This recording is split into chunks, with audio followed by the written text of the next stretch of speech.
Man, sometimes following Jesus can be a rough ride on the struggle bus. Sometimes we go flying out the back door and we get bounced across rock bottom and we're wondering, what do we really believe? Hey, listen, if you ever find yourself in that situation, don't be discouraged. Sometimes we have to go through that spiritually to find out what we truly, really believe. We got to be anchored in what we understand in the Bible. We can't be immature in our faith. And sometimes the struggle bus is what helps us grow in our faith. Sometimes it's the struggle bus that helps us grow in understanding what we really know and believe about God and about the Bible. Let's talk about that today.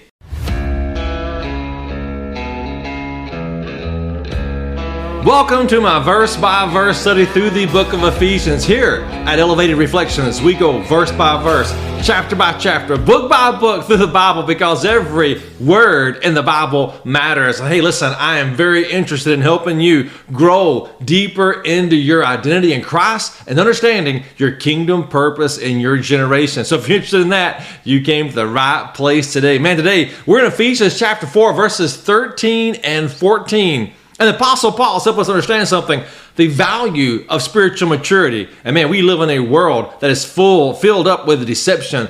The world, the flesh, and the devil are constantly trying to get us into a spirit of delusion, a spirit of confusion, and a spirit of isolation. And man, rough circumstances can make it even more difficult when we run into those kind of situations in our life. So today, let's talk about what it means to truly be anchored deep in the Word of God, rooted in our identity in Christ and understanding our kingdom purpose, because that will change everything when we run into rough circumstances in this life. Let's get into the text today. All right, so here's our text today, Ephesians chapter 4, verses 13 and 14. I'll read it to you. Contextually, the Apostle Paul is talking about the value of spiritual growth, how it anchors us. And he says, until we all reach unity in the faith and in the knowledge of God's Son, growing into maturity with a stature measured by Christ's fullness.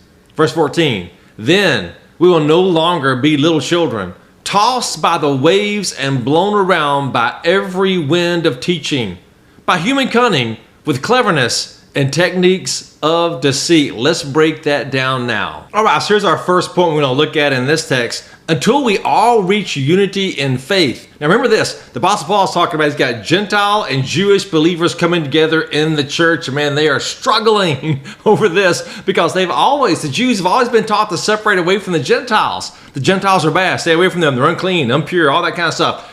Well, now in Christ Jesus, that's no longer the truth. In the new covenant, now they're all one church.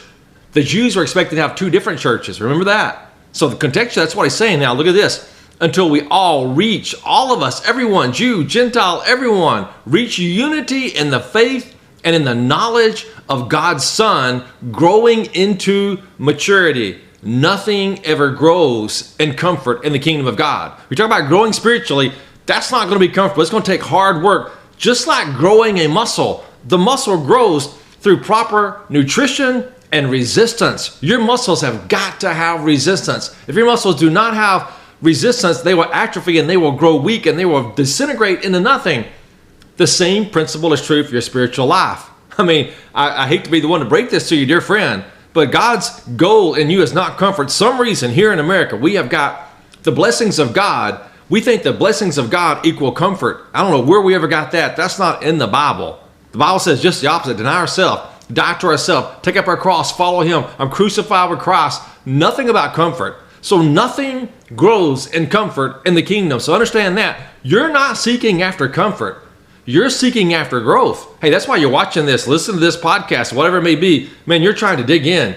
You must have a desire to grow spiritually. You would not be here with me today. Dear friend, here's what I'm saying. This is not easy. Nothing worth having is easy. So, you got to be willing to dig in. You got the first 30 minutes of your day. That's the most important part of your day.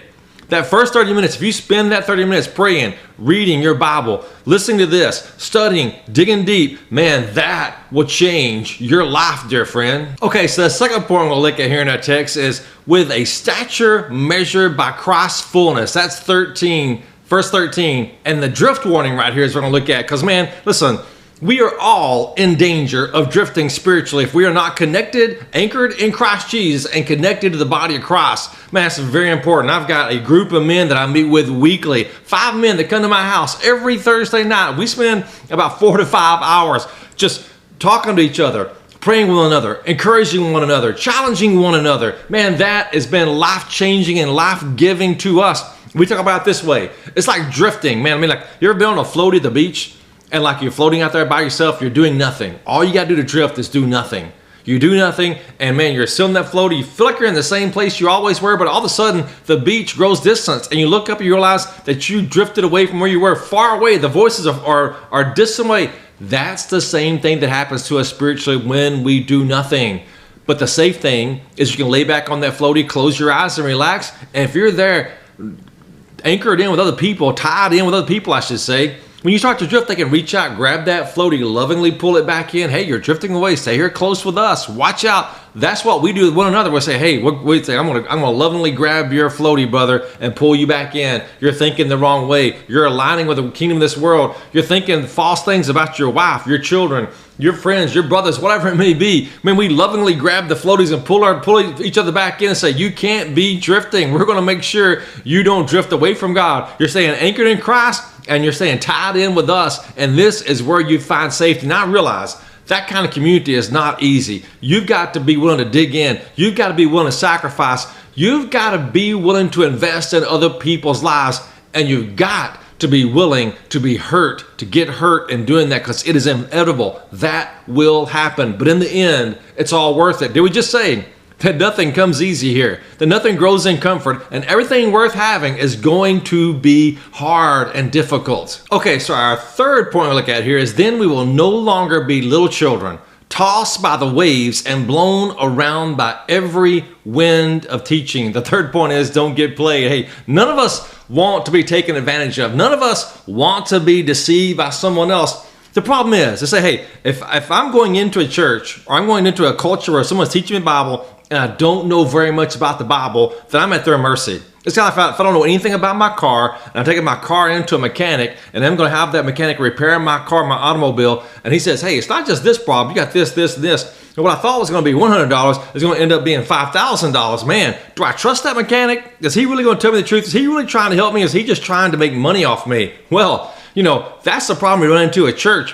When you go into a church and you've got someone that's teaching you the Bible and they're not really teaching you verse by verse, here's what you can do, dear friend. Here's one of the, you look at a few things. It's very important for you to say, I'm going to go to a church. I'm going to find a church where I've got good Bible teaching. Well, one of the first things you need to be looking for is the pastor, the teacher, the main teaching. Are they just going verse by verse, expository preaching?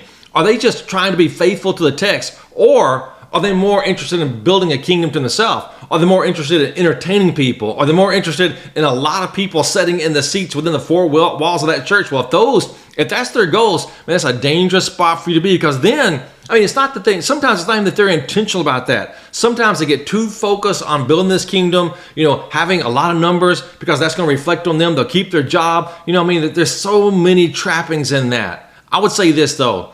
If you pray about this, that's the main thing you got to be doing, is praying, asking the Holy Spirit to lead you into a safe community where they're teaching the Word of God, they're being faithful to the text, and they're loving one another. They're getting deeply rooted into their relationship with God, into the Word of God, and deeply rooted in their relationships with one another. That's where you find true community. And then you won't get played. Then you won't be, there's no one there trying to deceive you. No one trying to get your money. No one trying to get you to fill that seat. No one trying to make them look better by you sitting in their church. I mean, that's what it comes down to. Your reflection, you're a good reflection on them. If that's not the goal, if they're just concerned about shepherding your soul, loving you, getting in a deep relationship with you, serving you, giving you an opportunity for you to serve as well, man, you have found the right place right there. The Lord, God, the Holy Spirit has led you into the right community then. Okay, so now our fourth point is this. It comes from the text, by human cunning with cleverness and the techniques of deceit. So number 4, we got to be anchored in the truth. Man, I mean, like, I would say one of the saddest things that I've seen in American Christianity, at least, and I think it's worldwide Christianity as far as I can understand, is the prosperity gospel. Is that, you know, that lie that says, hey man, you give this ministry, or this pastor says you give me this amount of money and God's gonna You give me $100, God's going to give you $10,000, all that baloney. Why does that appeal to us? Because we see money as security. We see money as a thing that keeps us secure. Dear friend, listen, I want to tell you something. Money's not the thing that keeps you secure. God owns everything. You are merely a steward. Whatever you've got, it really belongs to God, and you are just stewarding it. And 2 minutes after you die, man, listen, if you got $100 or $100 million, that's not going to matter then. 2 minutes after you die, how much money you had here and now, the house you lived in, the car you drove, the job you had, all that stuff will not matter. What's going to matter is your relationship with God. Is how you join God and what he's doing here and now, how you are deeply rooted in your identity in Christ, how you lived your kingdom purpose in your generation. What's going to matter is kingdom things. Kingdom things are forever. Man, the kingdom of this world is temporary. Man, that's what all this is. So why does God want us tithing and giving our money to ministry and all that kind of stuff? What that does is like, listen, I tithe to my church. Why I do that is it kills the greed monster inside of me. And I come to God and say, God, listen, I'm stewarding here. This is all yours. This is why I give 10% back to the church, because I believe in the ministry of the church and on and on and on. So, it's like, if I'm hoarding it all to myself, if I think that money is mine or my possessions are mine, man, then it all becomes about me and my life shrinks into all about me, myself, and I. But if I live open-handed, if I realize, hey, I'm a steward, everything I've got, my relationships, the money, the job, the house, the car, it all belongs to you, God. Help me to steward it, my health, my body. Help me to steward it in a way that is faithful to you and your kingdom, and that changes everything. So listen, if you're going to a church or you're listening to a minister online here like you're doing here, and they're all talking about getting your money from you, and if you give your money to them, God's going to bless you with more, man, be careful with that. That is a dangerous thing right there.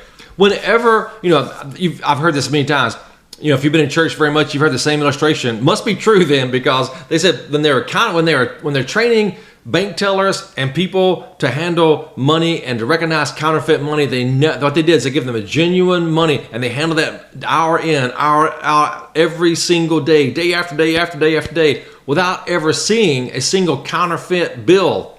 When they finally do, it sticks out like a sore thumb because they're so used to handling what is real.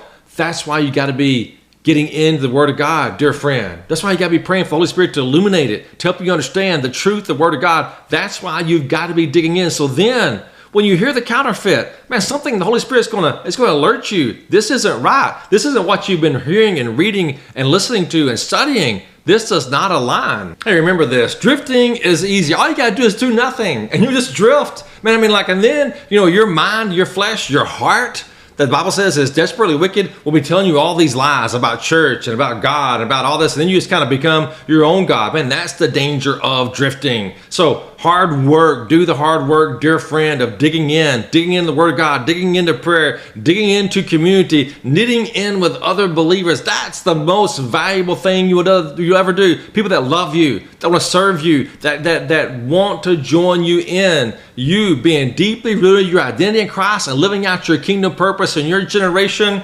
It's all hard work. Man, listen, living the kingdom life is a hard life, but it's the best life. I wouldn't trade it for anything else, because this is eternal life forever and ever. Hey, if you found value in this, would you do me a favor? Would you hit the like button? Would you type amen in the comments? Would you subscribe? Share this with someone else.